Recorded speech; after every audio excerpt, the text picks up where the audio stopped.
오늘 주시는 하나님 말씀 마가복음 4장 1절부터 20절까지 말씀입니다. 한 절씩 교독하겠습니다. 예수께서 다시 바닷가에서 가르치시니 큰 무리가 모여들거늘 예수께서 바다에 떠 있는 배에 올라 앉으시고 온 무리는 바닷가 육지에 있더라.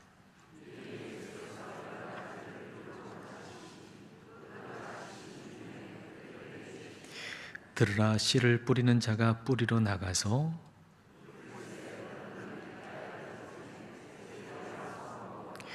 더러는 흙이 얕은 돌밭에 떨어짐에 흙이 깊지 아니하므로 곧 싹이 나오나 더러는 가시떨기에 떨어짐에 가시가 자라 기운을 막음으로 결실하지 못하였고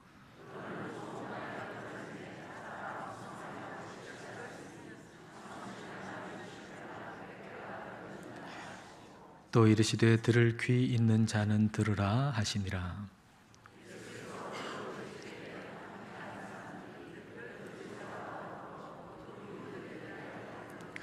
이르시되 하나님 나라의 비밀을 너희에게는 주었으나 외인에게는 모든 것을 비유로 하나니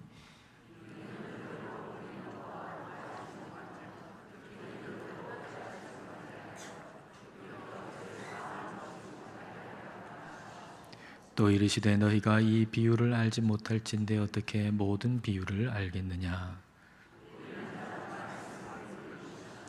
말씀이 길가에 뿌려졌다는 것은 이들을 가리킴이니 곧 말씀을 들었을 때에 사탄이 즉시 와서 그들에게 뿌려진 말씀을 빼앗는 것이요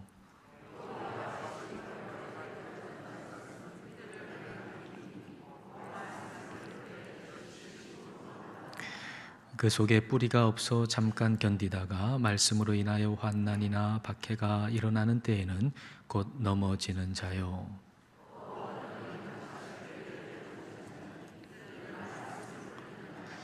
세상의 염려와 재물의 유혹과 기타 욕심이 들어와 말씀을 막아 결실하지 못하게 되는 자요.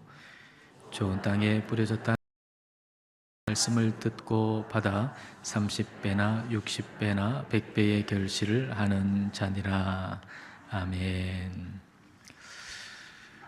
오늘 우리가 읽은 본문 말씀은 씨 뿌리는 자의 비유 또는 네 가지 밭, 네 가지 땅의 비유라고 이름 붙여진 우리가 매우 잘 아는 유명한 말씀입니다. 그 핵심 단어 두 개는 씨 그리고 밭 또는 땅입니다. 예수님께서 이 비유의 해석을 해 주신 대로 씨는 하나님의 말씀을 의미하는 것이고 밭 또는 땅은 그 말씀을 들을 때에 사람의 마음가짐, 마음의 자세를 의미하는 것입니다. 그 마음은 네 가지가 있는데 길가, 돌밭, 또 가시떨기밭, 그리고 좋은 땅입니다. 우리가 이 네 가지 땅에 대한 비유의 말씀을 읽을 때, 들을 때 우리는 무엇을 여기에서 발견해야 합니까? 우리는 하나님 말씀 안에서 주님의 은혜의 복음을 발견해야 합니다. 어떤 말씀이건 간에 하나님 말씀 안에서 우리는 은혜의 복음을 발견해야 합니다.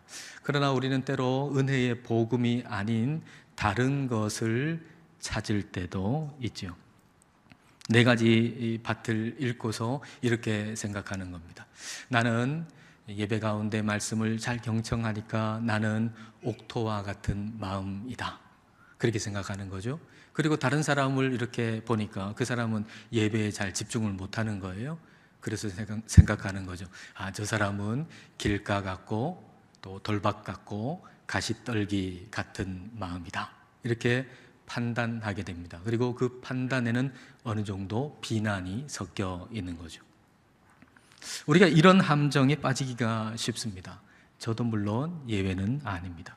예배를 드리는 모습을 보고 아, 저분은 정말 옥토 같은 사람이다. 그리고 어떤 분을 볼 때는 저분은 좋지 않은 세 가지 밭과 같은 그런 마음을 가지고 있는 사람이다. 이렇게 생각합니다.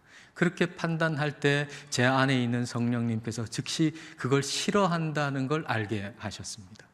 그리고 제가 그것을 알아차리자 성령님께서 저에게 말씀하시기를 그를 위해 기도하라 라고 말씀하셨습니다. 그 사람이 길가 같고 돌밭 같고 가시떨기 밭 같다고 판단하지 말고 그 사람이 옥토 같은 마음이 되도록 기도하라고 말씀하셨습니다. 이게 성령님께서 기뻐하시는 것입니다. 이게 우리가 마땅히 가져야 할 마음의 태도입니다. 왜냐하면 우리는 은혜를 받은 자이기 때문이죠. 저와 여러분은 은혜를 받은 자입니다. 처음부터 좋은 밭이었던 사람은 아무도 없습니다. 처음부터 좋은 밭이었던 사람은 여기에 아무도 없습니다. 사람의 마음은 하나님의 말씀을 받아들일 만큼 선한 마음이 결코 아닙니다. 성경은 말씀하시기를 만물보다 거짓되고 심히 부패한 것이 마음이라 그랬습니다. 저와 여러분의 마음은 만물보다 거짓되고 심히 부패하다 그랬습니다. 그러므로 그 누구도 하나님의 말씀을 잘 받아들일 수 있는 마음을 애초부터 가지고 있었다고 말할 수 있는 사람은 아무도 없는 것입니다. 하나님의 말씀이 내 마음속에 들어와서 내 마음에 하나님의 나라가 임하게 된 것은 100% 하나님의 은혜라는 말입니다. 은혜라는 것은 자격 없는 자에게 거저 주시는 호의라는 뜻의 단어잖아요. 은혜라고 하는 말 자체가 자격 없는 사람에게 거저 주시는 호의라고 하는 걸 의미하는 단어가 은혜입니다. 우리는 씨가 뿌려질 자격이 없는 땅과 같은 사람이었습니다. 길가, 돌밭, 그리고 가시떨기가 있는 밭, 거기엔 아무리 씨를 뿌려봐야 씨가 열매를 맺을 수가 없잖아요. 그러니까 씨를 받을 수 있는 자격이 없는 땅이에요. 이와 같은 자격 없는 우리에게 하나님은 하나님의 말씀을 우리에게 끊임없이 뿌려주신 것이죠. 자격 없는 우리를 위해서 말씀이신 예수님이 십자가에서 죽으신 것입니다. 그 포기하지 않고 끈질긴 그 은혜와 사랑이 오늘 저와 여러분을 여기에 있게 만드신 것입니다. 하나님께서 자격 없는 자에게 은혜 베푸시는 그 끈질긴 사랑이 잘 나타나는 것이 오늘 본문 11절, 12절입니다. 11절, 12절 보십시오. 이르시되 하나님 나라의 비밀을 너희에게는 주었으나 외인에게는 모든 것을 비유로 하나니 12절을 같이 읽겠습니다. 이는 그들로 보기는 보아도 알지 못하며 듣기는 들어도 깨닫지 못하게 하여 돌이켜 죄사함을 얻지 못하게 하려 함이라 하시고, 이 12절은 이사야서 6장의 말씀을 예수님이 말씀하신 겁니다. 이사야서 6장은 하나님께서 이사야를 선지자로 부르시는 장면이죠. 내가 누구를 보내며 누가 우리를 위하여 갈꼬? 그럴 때 이사야가 내가 여기 있습니다, 나를 보내소서, 그렇게 응답합니다. 그러니까 이어서 하나님께서 하시는 말씀이 오늘 본문 12절에 있는 말씀입니다. 보기는 보아도 알지 못하고 듣기는 들어도 깨닫지 못하게 하여 돌이켜 죄사함 받지 못하게 하라. 이 말씀은 이 구절만 딱 빼서 보면 도무지 이해할 수 없는 말씀입니다. 우리 하나님이 이런 말씀을 하셨는가? 우리 예수님이 이런 말씀을 하셨는가? 라고 생각할 정도로 도무지 이해할 수 없는 말씀입니다. 그러나 이사야서 6장의 문맥 속에서 보면 이 말씀을 하신 하나님의 진의가 드러납니다. 그것은 전혀 말씀을 듣지 않는 완고한 백성들에게 포기하지 말고 끊임없이 계속해서 말씀을 전하라고 하는 하나님의 말씀입니다. 생각해 보세요.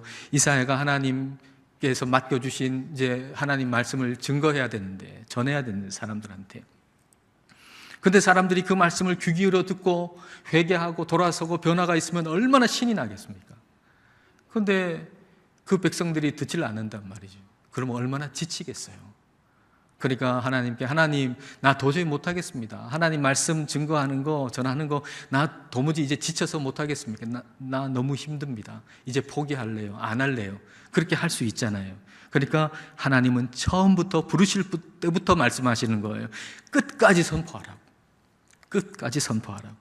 하나님 말씀이 선포되기 전에는 그 사람의 마음이 얼마나 완고한지 몰라요. 하나님이 명령하기 전에는 그 사람이 순종하는 사람인지 불순종하는 사람인지 몰라요. 그렇잖아요.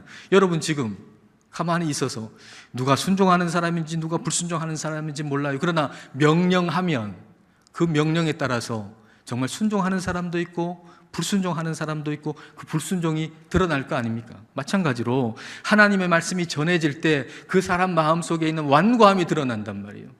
완고함이 드러나면 또 전해라. 또 전하면 그 완고함이 더 크게 드러날 거 아닙니까?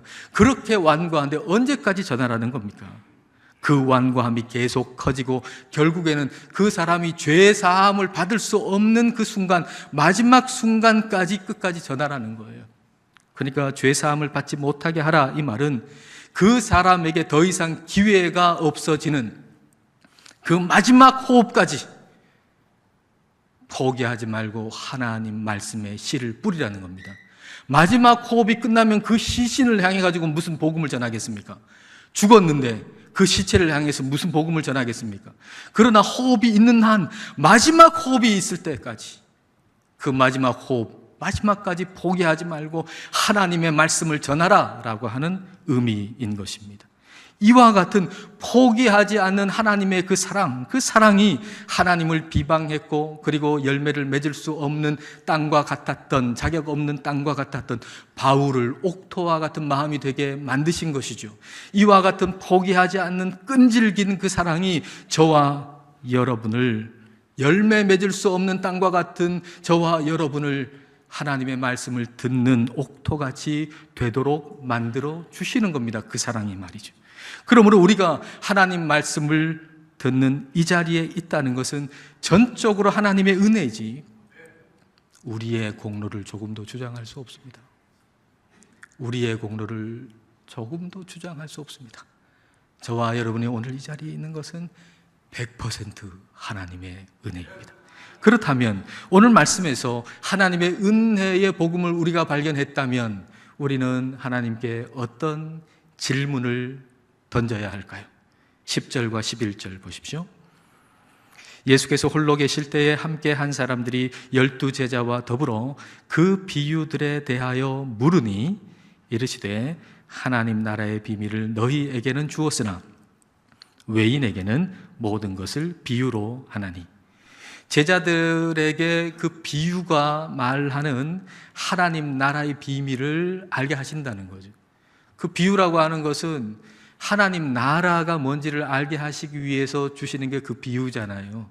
그러니까 그 비유가 의미하는 바 하나님 나라가 그 비밀을 알게 하신다는 거예요. 그런데 외인들, 즉 예수님 바깥에 있는 사람들에게는 그냥 비유로만 남는 거예요.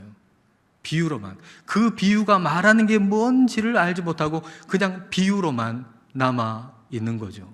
그게 농부 얘기가 아니잖아요. 씨 뿌리는 얘기가 아니잖아요. 그런데 그 얘기로만 남아 있다는 겁니다. 그 차이가 뭘까요? 사실 처음에 많은 사람들이 있는 가운데서 예수님께서 이 씨 뿌리는 자의 비유를 말씀하실 때에는 제자들도 그 의미를 몰랐어요. 근데 제자들은 예수님께 가서 그 비유의 의미가 무엇인지를 물었습니다. 그 차이는 바로 그겁니다. 비유로 말씀하실 때 그게 뭘 의미하는지 물은 것과 묻지 않은 것의 차이입니다. 여러분, 우리가 더 깊이 들어가려면 물어야 합니다. 우리가 하나님께로 더 깊이 나아가기 위해서 우리는 질문해야 합니다. 더 깊이 들어가려면 질문해야 되는데 그렇다면 오늘 우리도 질문해야 합니다. 주님, 씨 뿌리는 자의 비유를 우리에게 들려주셨는데 그렇다면 주님께서 우리에게 원하시는 것은 무엇입니까? 이 말씀을 통해서 우리에게 원하시는 것은 무엇입니까? 라고 질문해야죠. 비유의 말씀을 들었죠. 그걸 해석하시는 하나님의 말씀도 우리가 읽었죠. 그렇다면 이것을 우리로 알게 하신 하나님 뭘 원하십니까? 라고 물어야 합니다. 그렇게 물을 때 성령님께서 우리에게 주시는 말씀은 너의 마음을 나에게 달라는 겁니다. 하나님께 우리의 마음을 드리라는 겁니다. 하나님께 우리의 마음을 드리라. 오늘 말씀을 읽은 저와 여러분에게 원하시는 것은, 성령님이 원하시는 것은 우리의 마음을 하나님께 드리는 것입니다. 그러면 하나님께 우리의 마음을 드린다는 것은 어떻게 하는 걸까요? 세 가지의 땅에서 그 힌트를 얻을 수 있습니다. 첫 번째는 길가입니다. 15절 말씀. 자, 같이 읽겠습니다. 말씀이 길가에 뿌려졌다는 것은 이들을 가리킴이니 곧 말씀을 들었을 때에 사탄이 즉시 와서 그들에게 뿌려진 말씀을 빼앗는 것이요. 길가에 뿌려진 씨를 새가 와서 먹어버렸다 그랬는데 그 새가 의미하는 것은 사탄입니다. 사탄이 와가지고 말씀을 빼앗아 가는 것이죠. 우리 마음을 하나님께 드린다라고 하는 것은 우리가 온전히 하나님께 예배 드린다라고 하는 것과 같은 것입니다. 근데 이것은 우리가 하나님께 마음을 드리고 온전히 하나님을 예배한다는 것은 사탄을 대적하지 않고는 불가능합니다. 왜냐하면 사탄이 하나님의 말씀을 빼앗아 가기 때문이죠. 하나님의 말씀이 내 안에 들어와야 하나님을 예배할 수 있잖아요. 하나님 말씀 없이 어떻게 하나님을 예배할 수 있습니까? 그러니까 사탄은 우리로 하여금 하나님을 예배하지 못하도록 하나님의 말씀을 빼앗아 가는 것입니다. 사탄은 우리가 하나님의 진리의 말씀을 품고 하나님을 예배하는 걸 너무 싫어합니다. 사탄이 왜 그렇게 싫어할까요? 우리가 하나님 예배하는 것, 하나님의 말씀을 품고 하나님을 온전하게 예배하는 걸 사탄이 왜 그렇게 싫어할까요? 사탄은 타락한 천사죠. 사탄은 타락하기 전에 하늘에서 하나님을 찬양하고 하나님을 예배하는 걸 주관하던 존재였습니다. 하나님을 찬송하고 하나님을 예배하는 것을 주관하던 존재였는데 마음속에 교만이 생겼습니다. 하나님 예배하기보다 자기가 예배받기를 원했고 교만해서 그 자리에서 쫓겨났잖아요. 쫓겨난 이 사탄이 뭘 원하겠습니까? 그 자리에 나보다 더 나은 존재가 채워지지 않기를 원하는 거죠. 그래서 예배가 망하는 걸 원하는 거예요. 난 너무 싫어가지고 떠났어요. 근데 더 좋은 사람이 거기에 오면 얼마나 심술나겠습니까? 그러니까 그 자리에 아무도 채워지지 않고 하나님을 예배하는 것이 망하게 되기를 원하는 존재가 바로 마귀예요. 사탄이에요. 그래서 우리가 예배자가 되는 것을 극도로 혐오하는 거 이 사탄입니다. 하나님의 말씀이 우리 안에 들어오면 우리 안에는 하나님을 예배하고픈 불이 일어나는 거예요.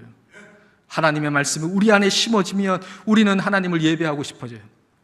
그래서 사탄은 하나님의 말씀을 우리에게서 빼앗아 가려고 하는 것입니다. 마귀를 가만히 놔두면 마귀도 나를 가만히 놔둘 거라는 순진한 생각은 버리십시오.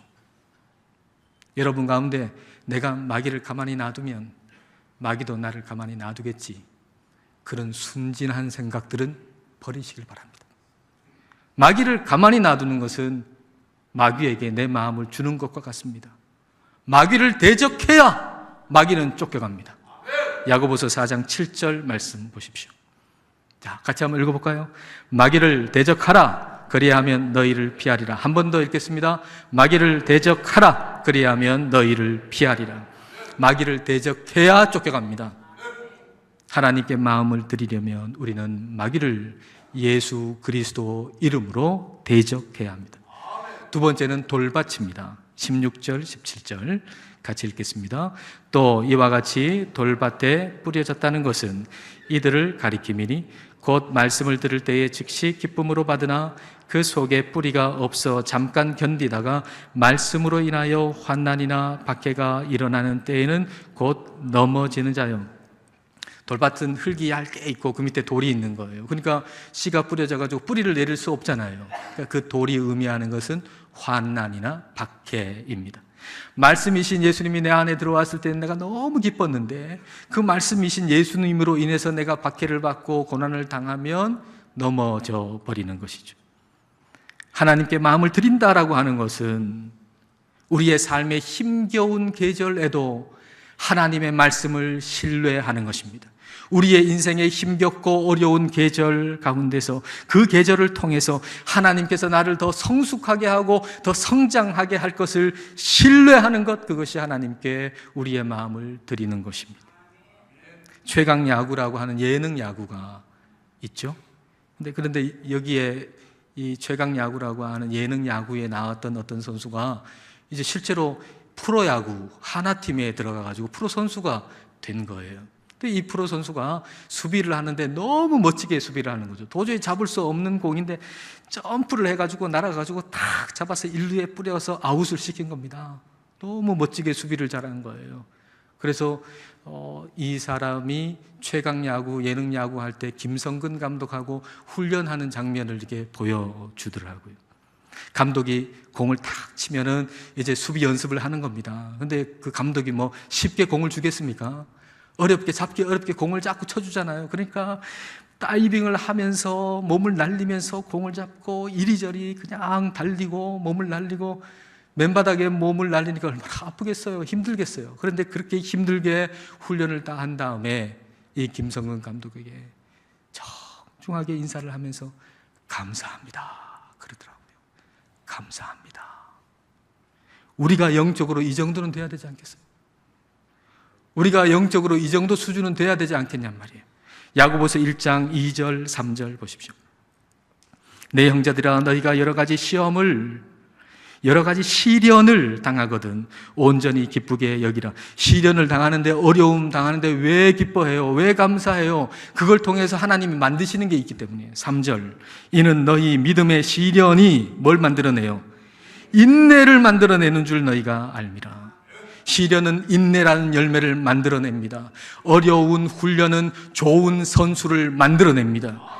이걸 아는 선수는 힘든 훈련을 시켜준 감독에게 감사합니다라고 말하듯이 우리도 어려운 계절을 지날 때에 하나님께 감사해야 합니다.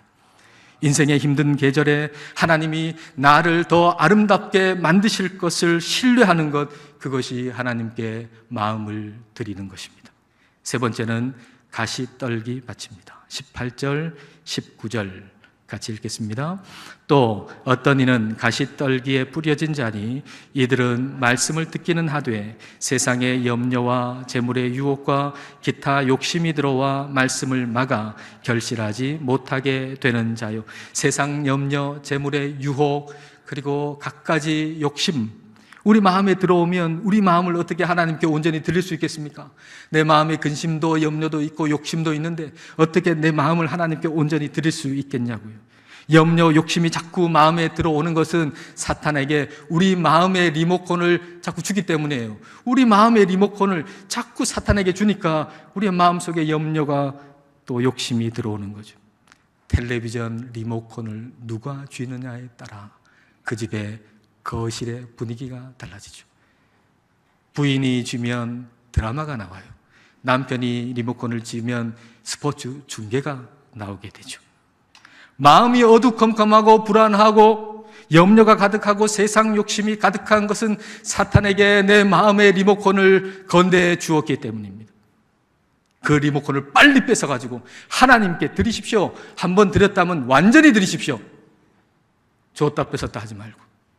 이스라엘 백성들이 광야 40년 광야 생활할 때 놀라운 하나님의 기적을 얼마나 많이 경험했습니까? 하나님의 놀라운 기적을 경험할 때는 하나님을 찬송하고 하나님께 예배하고 너무 좋다고 그러다가 조금 시간이 지나서 환경이 나빠지면 다시 애굽이 더 좋았다 그러고 불평하고 불만하고 그러지 않았습니까?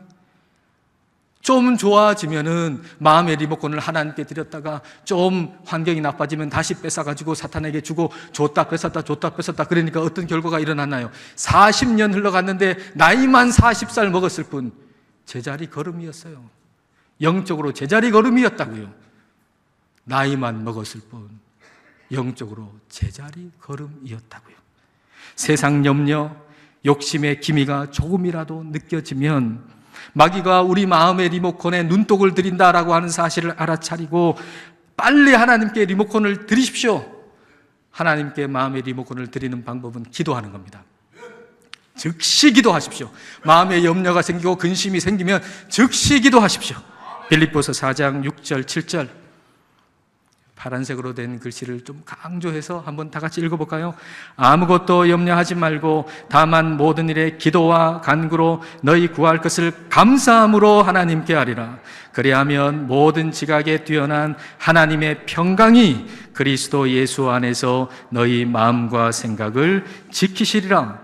하나님께 마음의 리모컨을 드리면 우리의 마음에는 감사와 평강이 넘치게 됩니다.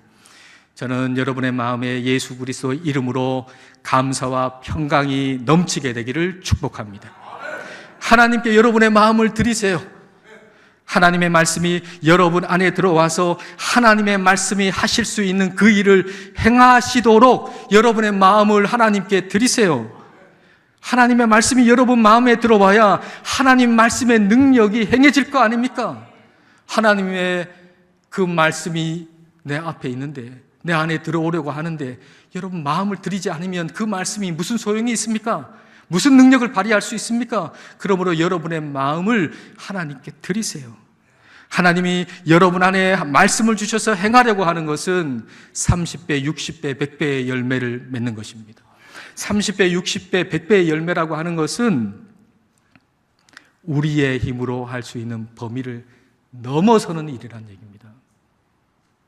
내가 할 수 있는 거를 하나님의 말씀이 와가지고 한다면 뭐가 의미가 있겠습니까? 그럼 원래 내가 할 수 있는 건데.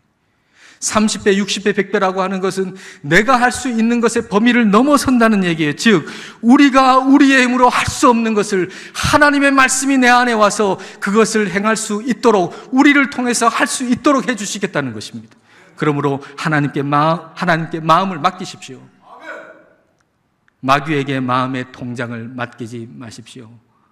마귀가 너의 마음의 통장을 내게 맡기면 투자해서 수십 배 불려줄게, 다 거짓말입니다. 마귀는 그런 능력이 없어요. 요한복음 10장 10절 보십시오. 도둑이 누굽니까? 마귀죠. 사탄이죠. 마귀가, 도둑이 오는 것은 도둑질하고 죽이고 멸망시키려는 것뿐이요, 내가, 예수님이 온 것은 양으로 생명을 얻게 하고 더 풍성히 얻게 하려는 것이라. 마귀는 도둑이어서 우리 마음에 있는 마음의 보화를 자꾸만 훔쳐갑니다. 그러니까 우리의 마음의 통장을 마귀에게 맡기면 원금도 찾기가 힘듭니다. 하나님께 맡기십시오. 하나님은 생명을 얻게 하고 더 풍성히 얻게 하시는 분입니다. 하나님은 30배, 60배, 100배의 열매를 맺게 하시는 분이십니다.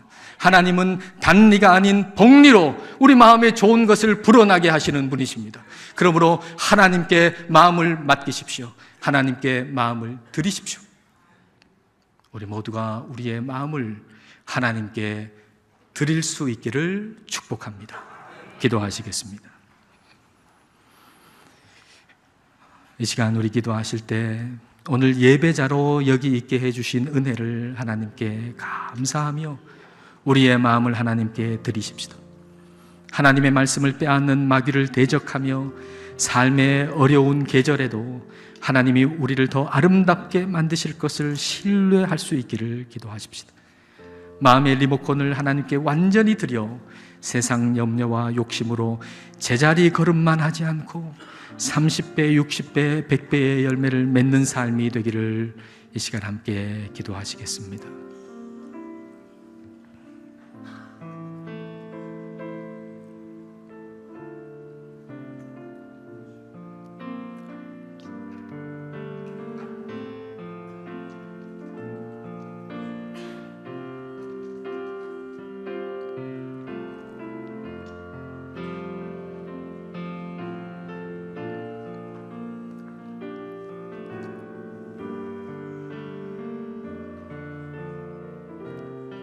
하나님 아버지, 포기하지 않으시는 주님의 은혜와 사랑으로 인하여 오늘 저희들을 하나님을 예배하는 예배자로 존재하게 하심을 감사드립니다.